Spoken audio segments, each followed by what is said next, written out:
Hey guys, so I saw that someone had left a comment on one of my videos about me becoming an Initiate Peer halfway to Zerker status. And that actually got me thinking. I've always said to myself that I didn't want to ever really have to go back for quests after I became a Zerk. But the problem is, I really need Nature Spirit for a lot of those quest lines. I want to get the Barrow shortcut, the Fairy Rings, etc. But I also need at least 10 defense for the quests to even get Initiate Armor because the requirements for Recruitment Drive is Black Knight's Fortress. But anyway, the reason I bring all of this up is because there are simply too many quests between Nature Spirit and Barrow's Gloves for me to do it all in a span of 1 to 2 days like I had originally planned. I don't like being an account that's in flux, and I can't PK until I get through all these quests. So I do think that becoming an Initiate Peer is a great alternative.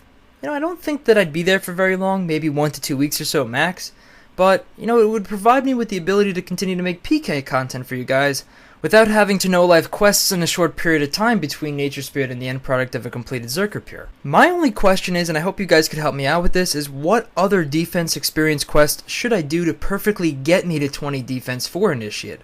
I've heard some people tell me to do the quest What Lies Below, and I gotta say I really don't want to get 35 runecrafting unless I have to, since there's really no reason to do the quest, since it was a prerequisite to get curses in the live game.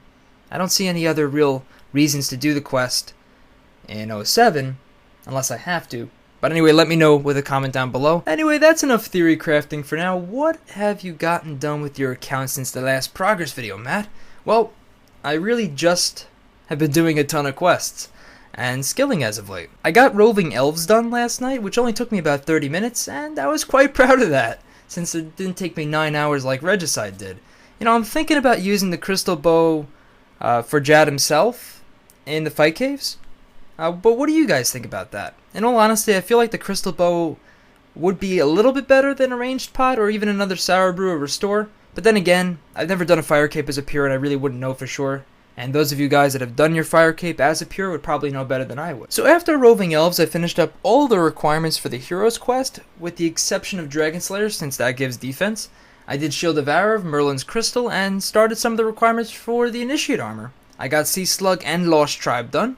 Then I wanted to do my level 3 Clue Scroll that I've had in the bank since I've started killing jellies over 2 weeks ago.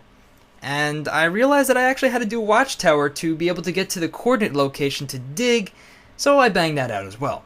And after Watchtower, of course, I went to finish that Clue Scroll, and this is what I got. So I guess it's not that bad for my first level 3 Clue Scroll of 2007. A Guthix page 4 is right around 50 to 60k, so I really can't complain. Anyway, I'll be hopping on for that Anchor to Gmall commentary / video very soon, and I will be doing that prior to becoming an Initiate Pure, so please don't get all panicked about that.